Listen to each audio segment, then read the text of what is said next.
ஹாய்ங்க, இன்றைக்கி வந்து சூப்பராக சுரக்காயை வச்சு ஒரு டிஷ் தான் எப்படி செய்கிறதுன்னு பார்க்க போகிறோம். வாங்க எப்படி செய்கிறதுன்னு பார்க்கலாம். சுரக்காயை வச்சு இவ்வளோ சிம்பிளான ஒரு ரெசிபி, சாதம் சப்பாத்தி ரெண்டுக்குமே நல்லா டேஸ்டியாக இருக்கும்.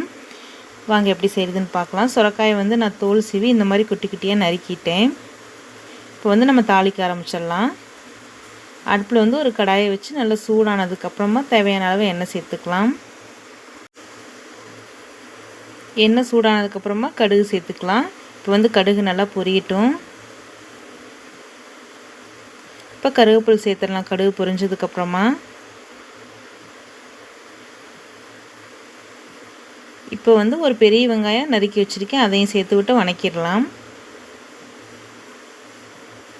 இப்போ இதுக்கு வந்து நம்ம காரத்துக்கு எதுவுமே சேர்க்க போகிறது இல்லைங்க, ரொம்பவே சிம்பிளான ரெசிபி, அவ்வளோதான். இப்போ வந்து நம்ம பச்சை மிளகாய் சேர்த்துக்கலாம். காரத்துக்கு ஃபுல்லாக இன்றைக்கி பச்சை மிளகா தான். இதையும் நல்லா வதக்கி விட்டுறலாம்.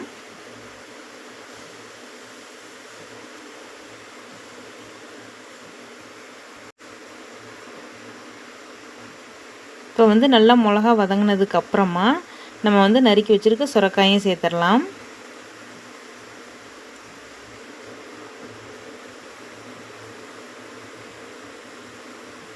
சுரக்காயை சேர்த்து நல்லா ஒரு தடவை கிளறி விட்டுக்கலாம்.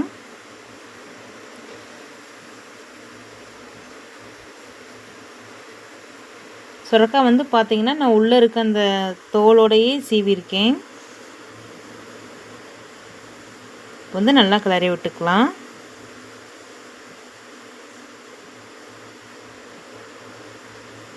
இப்போ வந்து மூடி வச்சு ஒரு 2 நிமிஷத்துக்கு ஒருக்கா எடுத்து கிளறி விட்டுக்கலாம். சுரக்காய்க்கு வந்து நம்ம பொதுவாக தண்ணி சேர்க்க தேவையில்லை, ஏன்னா சுரக்காயிலேருந்து வர்ற தண்ணியே போதுமான அளவாக இருக்கும். இப்போ வந்து இது கூட நம்ம மஞ்சத்தூள் சேர்த்துக்கலாம். மஞ்சத்தூள் சேர்க்குறப்ப நம்மளுக்கு அந்த ஒரு வாசனையே ரொம்ப அருமையாக இருக்குங்க, கண்டிப்பாக சேர்த்துக்குங்க. இப்போ இது ஒரு கிளறி விட்டுறலாம்.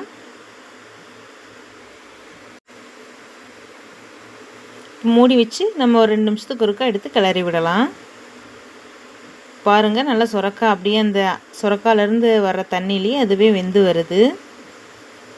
இப்போ வந்து கரெக்டாக முக்காப்பாக வெந்ததுக்கப்புறமா தான் நம்ம உப்பு சேர்த்துக்கிறோம், ஏன்னா மொதவே சேர்த்துட்டோம்னா சுரக்காய் நல்லா உறிஞ்சிக்கும். இப்போ வந்து நம்ம சுரக்காய் கடிக்கிறப்பயே நமக்கு அந்த வாயிலே தெரியும் உப்பு ஜாஸ்தியாக இருக்க மாதிரி தான். அதனால் முக்கால் பதம் வெந்ததுக்கப்புறமா உப்பு சேர்த்துக்கலாம். இப்போ அவ்வளோதாங்க, நம்ம சுரக்காய் ரெடி ஆயிடுச்சு.